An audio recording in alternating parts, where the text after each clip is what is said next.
Estamos de vuelta en la Amazonía Prohibida conversando justamente sobre arqueología con Sam Gabami. Nos quedamos hablando sobre el mito de Nailam, de la cultura de Lambayeque. No sé si nos puedes contar un poco. Muchas de las culturas precolombinas existe un mito del héroe fundador, ¿no?, de la cultura.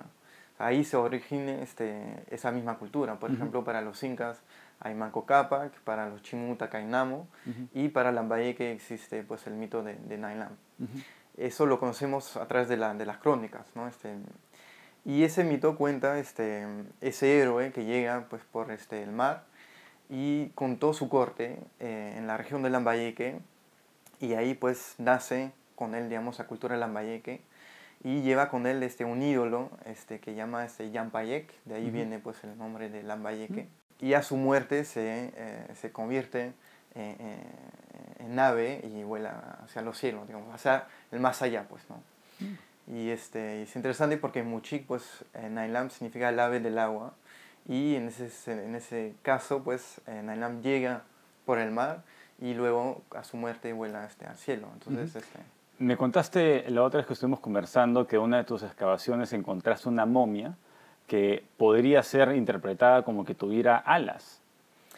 En sí no es una excavación que nosotros hemos hecho de manera científica, es un proyecto que tenemos yo con un colega artista, que es un proyecto artístico, pero de ficción arqueológica. Entonces ahí hemos creado un mito según las cosmovisiones andinas, ¿no?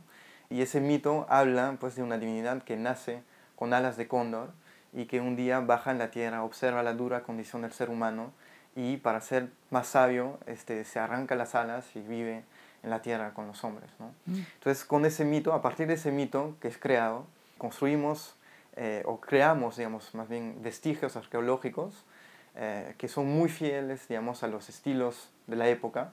O sea, la cerámica puede ser una cerámica de la época Moche 4, otra de Chimuinca hemos hecho, collares y todo, y una de las piezas es una momia que tiene una deformación ahí en la espalda que representa, digamos... Porque, claro, eso se da muchas interpretaciones, ¿no? Hay gente que piensa que los cráneos deformados de la cultura paraca en realidad eran alienígenas, o digamos que las líneas de Nazca han sido hechas justamente para permitir que aterricen los ovnis, ¿no? Claro, exacto. La cosa es que... ¿Piensas que de verdad puede haber una cultura que haya tenido, a una cultura precolombina que haya tenido una influencia alienígena? ¿Hay alguna prueba de eso? Ya, no hay ninguna prueba.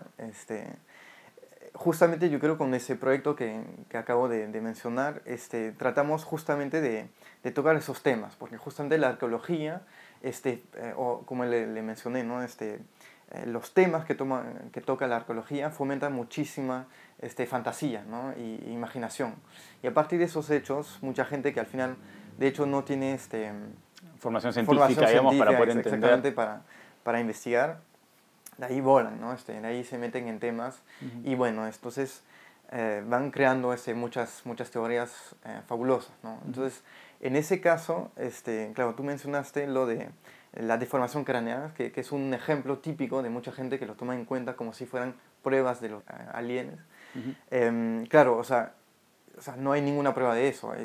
Sabemos por muchos trabajos antropológicos que muchísimas culturas, digamos, en el mundo hacían tenían esa tradición, ¿no? de deformar el cráneo para cuestiones de gusto, ¿no? También para diferenciar en el orden social y todo, pues, ¿no?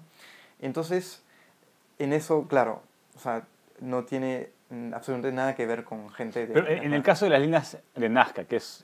Claro. ¿no? Mucha gente piensa que Machu Picchu lo hicieron los extraterrestres. Claro. Pero en el caso de las líneas de Nazca, lo que se plantea un poco el argumento es, como las líneas no se pueden ver a simple vista, solamente se ven desde el cielo, entonces tienen que haber sido ayudados por alguna alienígena para que sepan cómo se vean desde el cielo. Sí. Pero yo creo que uno puede simplemente a escala ampliar cualquier figura. Exacto. Y podría ver cómo se vería desde el cielo así no volara. Dentro de todas las ramas de la arqueología hay una que se llama la arqueología experimental, ¿no? De ahí cuando uno tiene una hipótesis, va a tratar de recrear pues, lo que tenía en la mente, ¿no?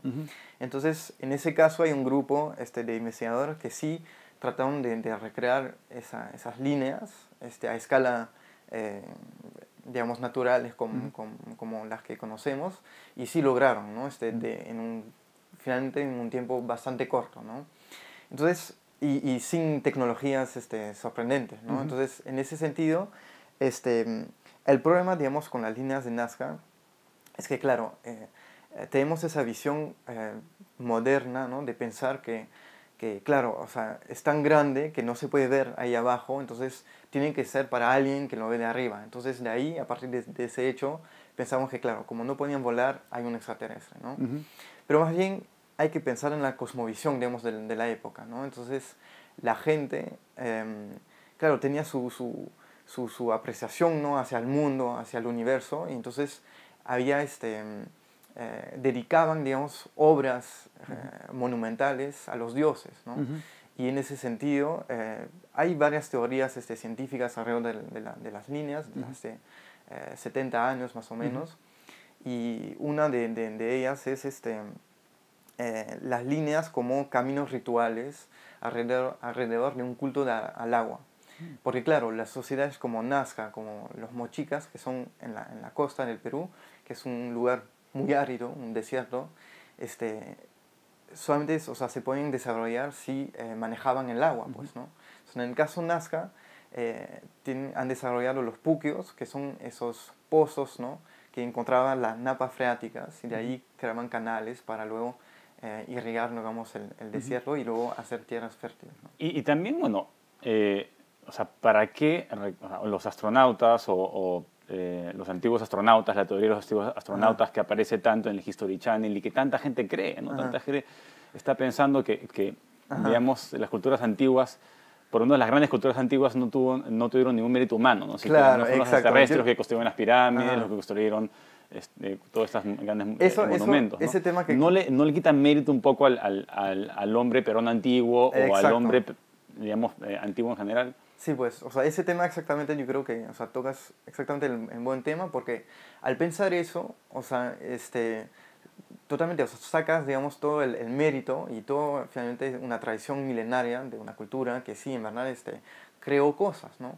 Y es el problema, o sea, yo llamo eso la hipótesis fantasma, ¿no? El hecho de que cuando uno no entiende y no ve algo, ya pues es los aliens o algo así, ¿no? Entonces, ese problema también viene del hecho de que, o sea, esos programas basuras como History Channel y Discovery que hacen sobre los aliens, buscan el sensacionalismo, ¿no? Y ese es, digamos, el problema, porque al final saben que para que la gente las escuchen y todo, tienen que hablar de temas totalmente fabulosos y todo, porque si no, claro, o sea, uno no se va a interesar en eso, pues. Sí, pues yo me pregunto si alguien va a cruzar el espacio exterior y no puede aterrizar en un campo plano, abierto, y necesita una pista de aterrizaje para poder hacerlo, me parece bien poco improbable, ¿no? Deberían tener GPS, deberían tener una tecnología suficiente para poder aterrizar sin una pista de aterrizaje, ¿no? Sí, o sea, al final, claro, esa teoría, o sea, como lo mencioné, o sea, viene absolutamente de nada, ¿no? O sea, ¿por qué pensar a un contacto extraterrestre si al final, o sea, es un desierto y no hay ninguna tecnología que puede suponer eso, ¿no? Otra vez mencionó esa hipótesis fantasma, ¿no? O sea, nosotros, o sea, no tenemos hasta ahora, ¿no? La capacidad o las pruebas para entender un fenómeno en profundidad. Entonces, la gente del pasado tampoco tenían esas posibilidades. Entonces tienen que ser los extraterrestres. Y una última pregunta, ¿por qué es importante saber de arqueología? ¿Por qué es importante saber sobre el pasado, especialmente para los peruanos, saber del pasado peruano? El Perú es un país muy rico culturalmente. Ahí vivieron, se desarrollaron muchísimas culturas y que crearon, tenían una tradición milenaria, que no se, o sea, en muchos focos, ¿no? O sea, en muchas facetas. Por ejemplo, la comida, en la arquitectura, en el arte en general. Entonces, es muy importante también tener ese diálogo con el pasado para, también por cuestiones de identidad. Bueno, muchas gracias por haber venido. Nos ha encantado tenerte acá en La Manzana Prohibida. Yo creo que es importante, ¿no? A veces los peruanos necesitan, ¿no?, de extranjeros que vengan a estudiar la cultura peruana para que le den valor, ¿no? Exacto. Y sobre todo, ¿no?, que no estén creyendo todas esas cosas que aparecen en el Discovery Channel, el History Channel, que intentan deformar el pasado Claro. de la historia, el pasado de la historia peruana y sobre todo quitarle mérito a nuestros antepasados peruanos diciéndole que fueron ayudados por alienígenas, ¿no? Claro, y no solamente eso, sino también o sea, todas las investigaciones que se hacen, investigaciones científicas, y que tratan de recrear pues ese pasado que es culturalmente muy rico y es una suerte de tener todo eso, ¿no? Excelente, muchas gracias, Sam, por estar Gracias. acá en La Manzana Prohibida. Nos vemos el próximo martes a las 9 como siempre y hasta la próxima.